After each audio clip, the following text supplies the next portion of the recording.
로마서 5장 6절에서 11절까지의 말씀입니다. 우리가 아직 연약할 때 기약대로 그리스도께서 경건치 않은 자를 위하여 죽으셨도다. 의인을 위하여 죽는 자가 쉽지 않고 선인을 위하여 용감히 죽는 자가 혹 있거니와 우리가 아직 죄인 되었을 때 그리스도께서 우리를 위하여 죽으심으로 하나님께서 우리에게 대한 자기의 사랑을 확증하셨느니라. 그러면 이제 우리가 그 피를 인하여 의롭다 하심을 얻었은즉 더욱 그로 말미암아 진노하심에서 구원을 얻을 것이니 곧 우리가 원수 되었을 때 그 아들의 죽으심으로 말미암아 하나님으로 더불어 화목되었은즉 화목된 자로서는 더욱 그의 살으심을 인하여 구원을 얻을 것이니라. 이뿐 아니라 이제 우리로 화목을 얻게 하신 우리 주 예수 그리스도로 말미암아 하나님 안에서 또한 즐거워하느니라. 아멘. 예수님께서 십자가에 못 박혀 돌아가시고 나서 감회장을 당하십니다. 하지만 그 무덤은 영원히 가둘 수 있는 무덤이 아니었다는 것을 알 수 있습니다. 안식일, 결국 이 토요일에 모두들 슬퍼하는 그러한 상황이었습니다. 하지만 이 슬퍼하는 상황이 결국은 기쁨을 주기 위한 하나의 전 단계였다는 것을 우리가 깨달을 수가 있습니다.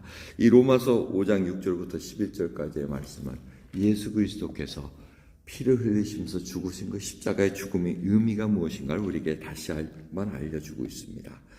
예수님께서 돌아가실 때는 우리가 아직 연약하고 우리가 아직 죄인 되었다고 얘기합니다.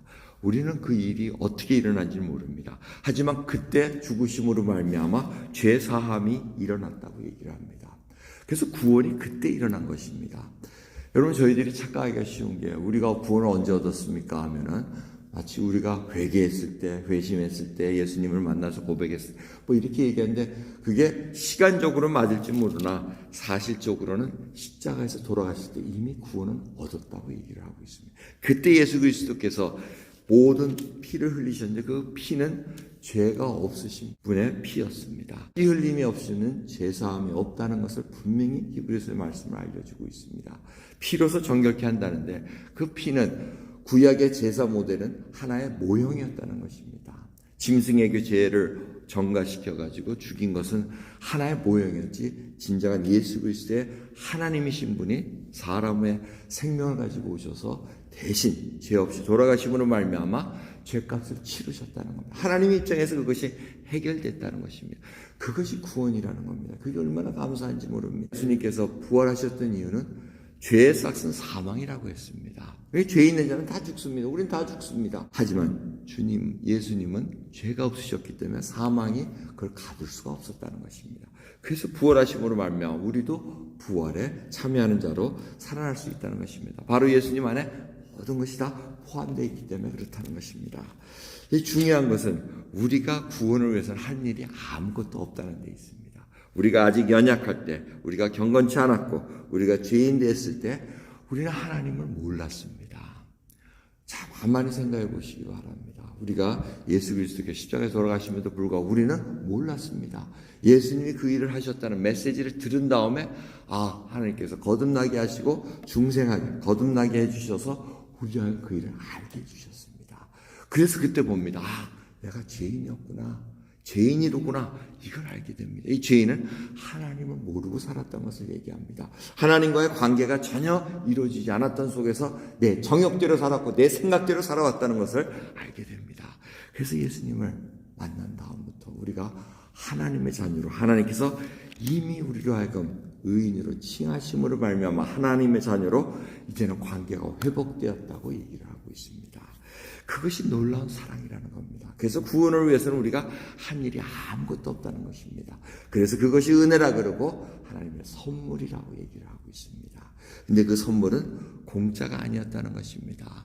하나님이신 예수님께서 우리를 대신해서 그 사랑을 다 십자가에서 죽으심으로 내나 사랑을 표현하셨다는 겁니다. 확증시켜 주셨다고 얘기를 합니다. 여러분, 누가 나를 위해서 대신 죽겠습니까? 죽을 사람 아무도 없습니다. 앞에서는 간을 빼줬듯이 하지만 다 그것도 이유가 있어서 하는 겁니다.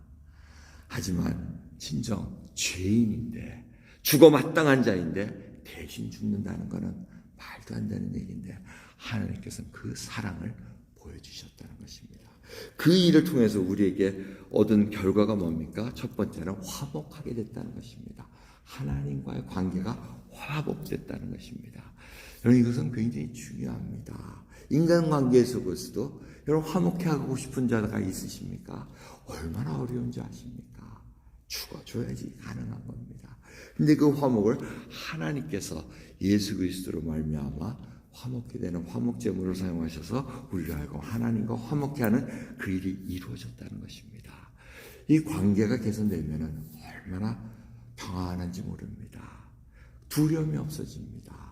항상 그 관계가 회복됨으로 말미암아 하나님과 화목됨으로 이제는 우리에게 유업을 주시겠다고 약속하고 계십니다. 하나님의 나라를 하나님의 자녀들에게 다 상속으로 주시겠다고 약속을 하고 계십니다. 이 화목된 자에게 누리는 특권은 어마어마하게 많습니다. 그 하나하나를 다 우리는 이 세상에 살면서 바라보면서 알고 살아가야 된다는 것입니다. 두 번째로는 얻은 결과로는 11절 말씀입니다. 하나님 안에서 또한 즐거워하느니라고 얘기합니다. 기쁨이 있다는 것입니다.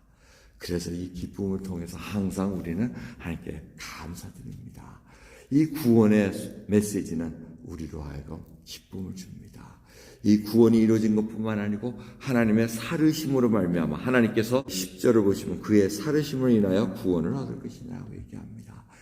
죽으심으로만 구원이 얻는 것이 아니라 그분의 부활로 말미암아 모든 것이 패키지로 확실하게 확정됐다는 것입니다.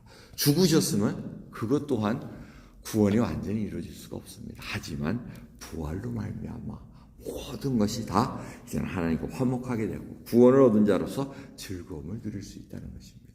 그러기에 이 부활절은 우리에게 믿는 자들에게는 참된 기쁨을 줄 수 있다는 겁니다. 여러분, 그 부활절을 맞이하는 그 소망이 무엇인가를 우리가 깊이 알기를 원합니다. 참된 기쁨이 흘러 넘쳐야 됩니다. 관계 회복으로 인해서 그 생명 있는 자가 살아나옵니다. 근데 이것도 다 반쪽입니다. 여러분, 우리가 생각해 구원으로만 끝나는 것이 아니고 구원으로 인해서 그 다음에 삶을 살아갑니다. 그 삶이 바로 신학적으로는 성화의 과정이라고 얘기를 합니다. 내가 완전한 것처럼 너희도 완전하라. 내가 거룩한 것처럼 너희도 거룩하라. 이게 하나님께서 말씀하신 말씀입니다. 사는 것이 또한 우리에게 주어진 일입니다. 이 부활의 소망을, 이 부활의 기쁨을 가지고 삶을 살아가야 된다는 것입니다. 이것이 다 합쳐져서 우리로 하여금 전 인격적으로 하나님 앞에 삶으로 드리는 산제사가 된다는 것입니다. 여러분, 그러기에 우리가 호흡 있는 동안 찬양하는 것 중요하고 감사드리는 것 찬양하고 이웃을 내 몸과 같이 사랑하는 것도 중요하다는 것입니다. 그러기에 오늘도 주님께서 우리를 대신해서 생명을 내놓으시며 우리를 살리신 것, 이 삶의 목적을 우리에게 다시 알려주십니다.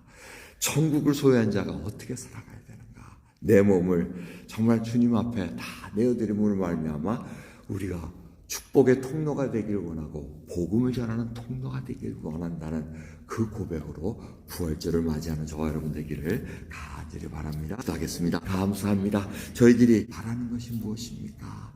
이 세상의 복입니까?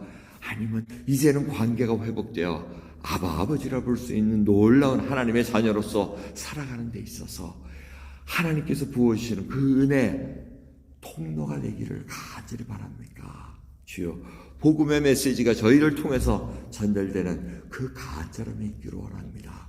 그래야 저희들이 감사함이 넘치기를 원하고 찬양이 입에서 끊이질 않기를 원합니다. 그래야 저희들이 두 손을 들어 이웃들에게 축복할 수 있는 하나님의 권세 있는 자로 살아가기를 원합니다. 붙들어 주옵소서. 이제는 더 이상 저희들이 죽음이 저희를 붙잡을 수 있는 것이 아니고 죽음의 두려움 속에 갇혀 사는 것이 아니라 이제는 기쁨으로 당당히 맞춰 나갈 수 있는 하나님의 백성으로 인도해 주옵소서. 감사드리며 예수 그리스도의 이름으로 기도드립니다. 아멘.